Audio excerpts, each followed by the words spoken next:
హైదరాబాద్ షేక్పేట్లోని Aditya Empress Towers అనెక్స్లో తెలుగుదనం ఉట్టిపడింది. తెలుగింటి పండుగైన భోగి సంక్రాంతి వేడుకలను ఆదిత్య ఎంప్రెస్ టవర్స్ వాసులు ఘనంగా ప్రారంభించారు. నిన్న రాత్రి రంగవల్లులతో అలరించిన వారంతా ఈ రోజు పొద్దున్నే భోగి మంటలతో పండుగకు స్వాగతం పలికారు. అందరూ పొద్దున్నే లేచి భోగి మంటలను వేసి పండుగ సాంప్రదాయాన్ని మెలుకొల్పారు. దాదాపు 600 కుటుంబాలు ఈ వేడుకల్లో పాల్గొన్నాయి.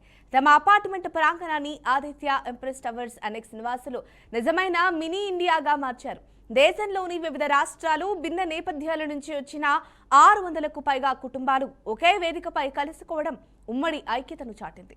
భోగితో పాటు పంజాబీలు జరుపుకునే లోహ్రీ పండుగను కూడా జరుపుకున్నారు. లోహ్రీ పండుగలో భాగంగా పంజాబీ వాసులు వేసిన ప్రత్యేక నృత్యం అందరినీ అలరించింది. హ్యాపీ భోగి.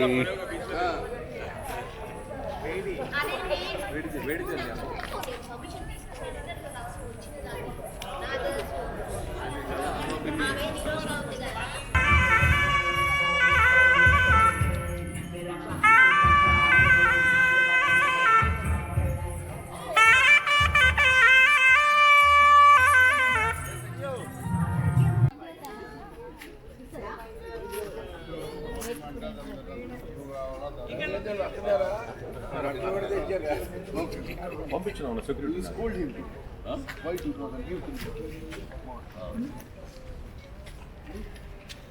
లోకల్ గా రాలేదు.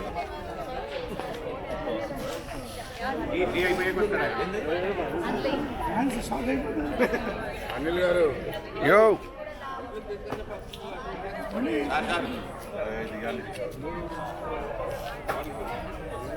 Happy Bhogi. Happy Bhogi.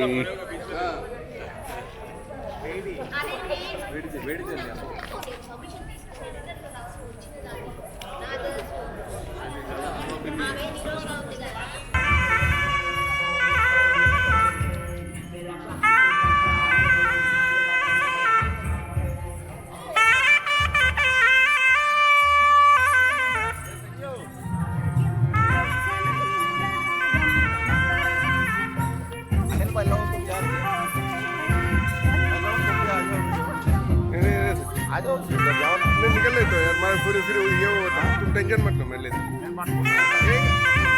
Round इस्ता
అంటే తెలుగు వారి గుండె స్పందన అండి, గుండె స్పందన.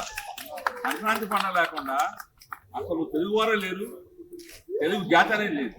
ఎందుకంటే మనది కల్టివేటెడ్ కంట్రీ, మన బేసికల్ గా మనది కల్టివేటెడ్ కంట్రీ. క్రాప్స్ అన్ని కూడా డిసెంబర్కి వస్తాయి. సంక్రాంతి రంగరంగ వైభవంగా చేస్తారు. గంగిరెద్దులని, ధాన్యాలు పంచి పెడతామని, భోజనాలని, పండుగలు బంధువులందరూ పిలుచుకొని ఇవన్నీ చేస్తారు. ఎందుకు ఈ పండుగలు ఎందుకు అంటే అందరినీ కలపడానికి, అందరూ కలవాలి, మనం అంతా కలిసి ఉండాలి. మనం ఏకైక ప్రపంచంగా కలిసి ఉండాలి కాబట్టి, ఏకైక ప్రపంచంగా కలిసి ఉండాలి కాబట్టి ఈ సంక్రాంతి పండుగ చేసుకుంటాం. అంతేకాకుండా ఈ భోగి మంటల్లో నీళ్లు కాసుకుని ఆ నీళ్లు కానీ ఒంటి మీద పోసుకున్నట్టయితే సర్వనష్టాలు పోతాయని ఒక నమ్మకం. మార్నింగ్ 4 నుంచి 4 లోపల భోగి మంటని చేయాలని. మరి పతంగులు కదా వేస్తారు పిల్లలు. ముగ్గులు పోటీలు ఉంటాయి. తర్వాత చాలా కాంపిటీషన్స్ పెట్టాం. మా కమ్యూనిటీలో అయితే అందరం కలిసి చాలా కాంపిటీషన్స్ పెట్టాం. అవి రేపు ఎల్లుండి కూడా జరుగుతాయి. అందరూ కూడా పార్టిసిపేట్ చేయాలని కోరుతున్నాను. మరి ఈ సహకారం అందించిన బీఆర్కే గారికి, బీఆర్కే రామకృష్ణ గారికి, బీఆర్కే ఛానల్ వారికి కృతజ్ఞతలు తెలియజేసుకుంటున్నాం.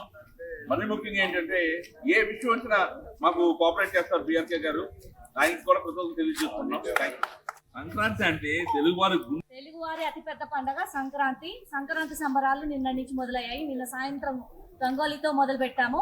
ఈ రోజు పొద్దున భోగితో ఆరంభం చేసాము. రేపు మకర సంక్రాంతి, ఎల్లుండి కనుమ. అందరం బాగుండాలి, అందులో మనం ఉండాలి. అందరం కలిసిమెలిసి ఉండాలి, అందులో మనం ఉండాలి. ఈ రేపు పతంగుల పండుగ. ఈ సంక్రాంతి పండుగ మెయిన్ వరి పైరు అంతా మనకి ధాన్యం వస్తుంది కాబట్టి ఈ పండుగ చేసుకుంటాం. అందరం నవధాన్యాలతో నీళ్ళలో వేసుకొని స్నానం చేస్తాం. ఎందుకంటే ధాన్యాలు అప్పుడు వస్తాయి కాబట్టి రైతుకి. మెయిన్ రైతు పండుగ, అందరి పండుగ తెలుగువారి పండుగ. తెలుగువారి అతిపెద్ద పండుగ.